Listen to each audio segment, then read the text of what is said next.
పంచభూతలింగాలు పంచభూతాల ఆధారంగానే మనిషి జన్మ మనుగడ సాధ్యమవుతుంది. అలాంటి పంచభూతాలలో పరమేశ్వరుణ్ణి దర్శించుకునేలా దక్షిణ భారతదేశంలో 5 శైవ క్షేత్రాలు వెలిశాయి. మొదటిది పృథ్వీలింగం. శైవ క్షేత్రాలకు పెట్టింది పేరు తమిళనాడు. అందులోనూ కంచి గురించి ప్రత్యేకించి చెప్పాల్సిన పనే లేదు. కంచిలో సాక్షాత్తు మాతా పార్వతీదేవి మట్టితో రూపొందించి పూజించుకున్న శివలింగమే పృథ్వీలింగం.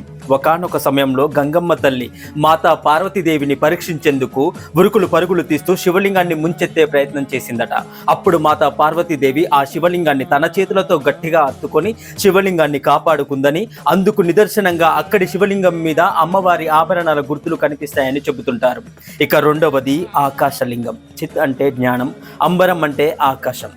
ఏదో మన తృప్తి కోసము, సౌలభ్యము కోసము భగవంతుణ్ణి ఒక్కో రూపంలో పూజించుకుంటామే కానీ అనంతమైన ఆ శివతత్వానికి పరిమితులు గ్రహించడం అసాధ్యమనే చెప్పాలి.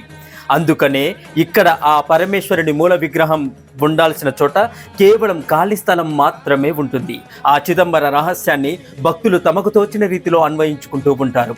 ఆ పరమేశ్వరుడు నిరాకారునిగా దర్శనమిచ్చే ఈ క్షేత్రంలోనే ఆ శివలింగం, ఆ పరమేశ్వరుడు ఆనంద తాండవం చేసే నటరాజస్వామిగా కొలువై ఉండడం విశేషం. ఇక మూడవది అరుణాచలం, అగ్నిలింగం.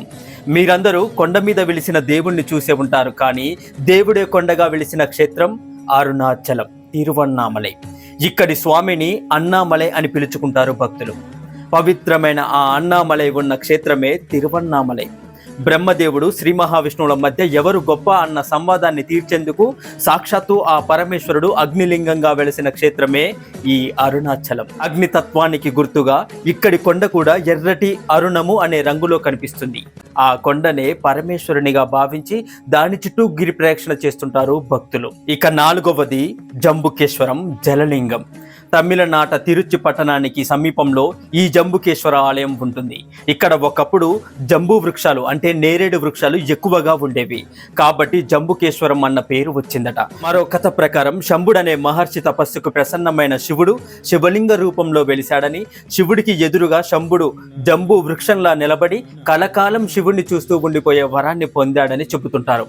కావేరి నది తీరంలో వెలిసిన జంబుకేశ్వరునిది జలతత్వం అనేందుకు తిరుగులేని సాక్ష్యంగా పానపట్టం నుంచి నిరంతరం నీరు ఊరుతూనే ఉంటుందట. ఇక ఐదవది వాయులింగం, శ్రీకాళహస్తి. నెక్స్ట్ వీడియోలో శ్రీకాళహస్తి గురించి చెప్పుకుందాం. ఈ వీడియో కొంచెమైనా మీకు ఇన్ఫర్మేటివ్గా అనిపిస్తే ఓం నమః శివాయ అని కమెంట్ చేయండి.